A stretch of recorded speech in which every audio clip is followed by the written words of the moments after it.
반갑습니다. 여러분, 프로토 교수입니다. 스포츠 모든 경기를 매일 분석 및 조합픽 공유 중에 있습니다. 영상에 공개되지 않는 정보들도 정보방에 입장하시면 확인하실 수 있으니 참여를 희망하시는 분들은 영상 하단 고정 링크를 통해서 아무 조건 없이 자유롭게 참여가 가능하니 많은 참여 부탁드리겠습니다. 또한 가족방 참여 시 초보 베터 분들을 위한 소정의 베팅 지원금까지 제공 중입니다. 훌륭한 분석과 조합픽까지 매일 제공 중이니 서둘러 하단 고정 댓글 누르신 후 연결되는 페이지 한번 더 클릭하시고 채팅 걸어주시면 상세하게 안내 도와드리겠습니다. 첫 번째 경기는 가시와 대 우라와 한번 살펴보겠습니다. 가시와는 시즌 초반 부진으로 인해 강등권으로 추락했습니다. 호소야 마오와 야마다 등 믿을만한 최전방 공격진은 중원의 지원 부족 속에 빈공에 시달리고 있고 팀이 기대를 걸고 영입한 제이크롯은 리그 적응에 시간이 필요합니다. 주중에는 후쿠오카 상대로 원정에서 3골을 뽑아내긴 했지만 반대로 수비가 흔들리는 모습이 나왔기에 경기력 기복이 있습니다. 우라와 레드는 주중 리그컵 경기에서 시미즈에 승리하지 못했습니다. 그러나 충분히 얻은 것도 있었습니다. J리그 적응에 고전하던 브라이언 린센이 골을 터뜨리며 앞으로를 기대하게 했습니다. 그를 믿고 중커를 임대 이적시켰기에 그의 활약이 필요했는데 칼손, 고로키와 스리톱으로 출전시킬 수 있습니다. 사카이와 슐츠가 버티는 수비는 안정을 찾은 모습입니다. 가시와가 홈에서 수비 라인을 내리고 버티는 축구를 한다면 우라와 레드도 쉽게 상대 골문을 열기 어렵습니다. 그러나 가시와는 시즌 초반 너무 성적이 나고 있지 않기에 그럴 여유가 없습니다. 중원의 라인을 끌어올린 공격적인 축구를 할 텐데 우라와의 주원이 상대 공세를 끊어내며 칼손과 린센한테 좋은 기회를 제공할 것입니다. 두 번째 경기는 웰링턴 대 멜버른 빅토리 한번 살펴보겠습니다. 웰링턴의 우세를 점치기에는 어려울 것으로 보이는데 현재 주포인 자와다가 개인 사정으로 인해 팀을 잠깐 이탈한 상황입니다. 지난 경기 자와다가 빠지자 PK 하나를 제외하면 득점을 기록하지 못했고 멜버른 빅토리도 최근 압박의 질이 상당히 좋아지면서 상대의 전진을 막는 등 상대의 공세를 제어하는 데 어느 정도 능한 모습을 보여주고 있습니다. 두 팀이 모두 가동하면서 수비 대응을 갖추기 좋은 포메이션을 가동하고 있는 상황이라 저득점 양상이 나올 것이 유력한 상태라고 볼 수 있을 것입니다. 양팀 결장 확정 및 의심 이슈는 웰링턴 자와다, 멜버른 빅토리 브리메르, 나니, 로메로.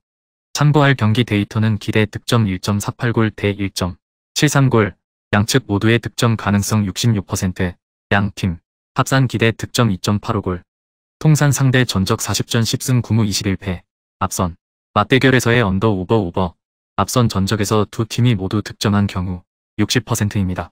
영상에서 리뷰하지 않은 경기들은 최종 분석 후 정보방에서 조합픽을 포함한 최종 공유 진행 중입니다. 조건 없이 무료 입장 가능하니 꼭 참여하셔서 정보 받아보시길 바라겠습니다.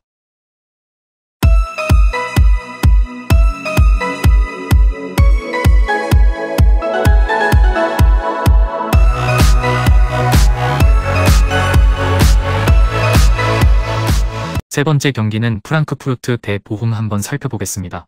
프랑크푸르트는 휴식기 이후 반등을 노리고 있습니다. 좋았던 시즌 초반 기세를 잃고 최근 부진했기에 휴식기가 누구보다 절실했던 팀입니다. 챔스에서는 나폴리의 패에 탈락했는데 그로 인해 리그에 집중할 수 있는 여건이 마련됐습니다. 이번 시즌 분데스리가 MVP를 노리는 콜로 무아니와 더불어 A매치를 다녀온 괴츠와 보레 등이 최전방 공격진에 나설 것이고 징계에서 돌아온 로데가 팀의 중심을 잡아줄 것입니다. 보훔은 휴식기 전 두 경기에서 쾰른과 라이프치히에게 연승을 거두고 강등권과 격차를 벌렸습니다. 특히 리그 우승을 노리는 라이프치히전 승리가 컸는데 수비수인 마쇼비치가 결승골을 터뜨리는 기염을 토했죠.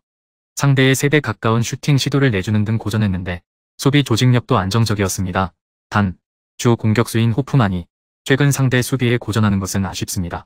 최근 성적 부진에도 홈 경기력은 확실했기에 홈의 이점을 살릴 수 있습니다. 리그 징계를 털고 돌아온 로데는 소우, 카나다와 함께 경기 내내 중원의 주도권을 잡을 것인데 최전방에 나설 공격진을 살릴 수 있을 것입니다. 일본 원정에서 그림 같은 오버헤드킥을 넣은 보레의 게임 체인저 역할도 기대되는 홈팀이 승리할 것입니다. 네 번째 경기는 마요르카 대 오사수나 한번 살펴보겠습니다. 마요르카는 리그 11위로 안정적인 잔류로 가고 있는 상황입니다. 시즌 전 예상으로는 강등 경쟁을 할 것으로 보였는데 홈에서 승점을 대거 따낸 것이 지금의 순위를 만들며 좋은 분위기를 이어나가고 있고 우리끼는 나치오 시절 백업 스트라이커에서 이제는 나리가 정상급 스트라이커의 모습을 보여주고 입구 이강인과 다니 로드리게스의 카더웨어가 가세한 이선도 위력적이라는 평가를 받고 있습니다. 주축 선수들이 국대를 다녀왔기에 풀타임 출전은 어렵다는 점이 있지만 경기에 빠질 정도는 아니기에 조금의 기대를 해봅니다. 오사수나는 에잘조우리를 비롯한 선수들이 국대를 다녀왔지만 그래도 이동거리가 멀진 않았기에 마요르카 원정에 전력을 다할 수 있는 모습입니다. 좋았던 시즌 초반 흐름을 벗어나 최근 다소 주춤하고 있긴 하지만 그래도 꾸준히 순위를 유지 중인 상황입니다. 가르시아와 산체스, 아리단과 후안, 크로스 등 백포로 나서는 수비진의 안정감 있게 수비진을 지켜주고 있는 모습입니다. 양팀의 팽팽한 접전을 예상합니다. A매치 기간으로 인한 전력 누수는 홈팀이 조금 더 있다고 생각됩니다. 이강인과 무리키가 주중에 풀타임을 소화하는 등 공격진의 체력 부담이 상당히 있다고 보여지고 갈라레타와 바바 등 홈팀 중원이 적극적으로 라인을 올리겠지만 최전방에서 문전 마무리에 다소 힘든 플레이를 보일 수 있다고 봅니다. 오사수나가 원하는 수비적 운영 속에 두 팀이 승점을 나눠 가질 것이라고 조심스럽게 예상해봅니다. 그러므로 이번 경기는 저득점을 고려할 만한 매치로 보여집니다. 영상에서 리뷰하지 않은 경기들은 최종 분석 후 정보방에서 조합픽을 포함한 최종 공유 진행 중입니다. 조건 없이 무료 입장 가능하니 꼭 참여하셔서 정보 받아보시길 바라겠습니다.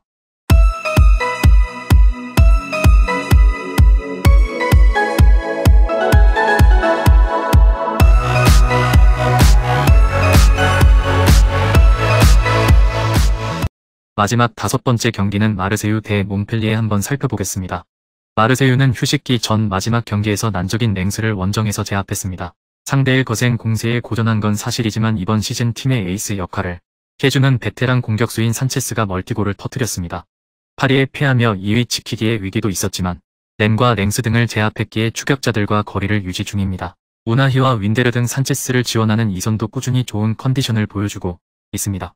몽펠리에는 최근 3연승을 비롯해 5경기에서 승점 13점을 쓸어 담았습니다. 연승 기간 동안 사고를 폭발한 와이를 비롯해 카즈리와 사바니어, 마비디디 등 최전방 공격진의 시너지가 대단합니다. 더 인상적인 점은 공격 위주의 팀이기에 수비가 불안하다는 점을 극복하며 무실점 경기가 늘어났다는 점이고 키키와 줄리엔, 사코 등이 최후방 수비를 잘 지켜내고 있습니다.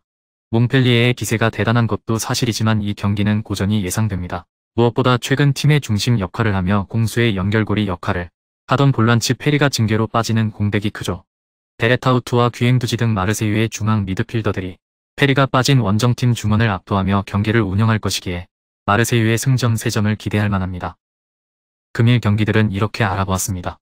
좀 더 다양하고 많은 정보를 원하시는 분들은 영상 하단 댓글에 링크 클릭 후 문의하시면 아무런 조건 없이 정보방 입장 가능하니 입장하셔서 정보 받아보시길 바라겠습니다.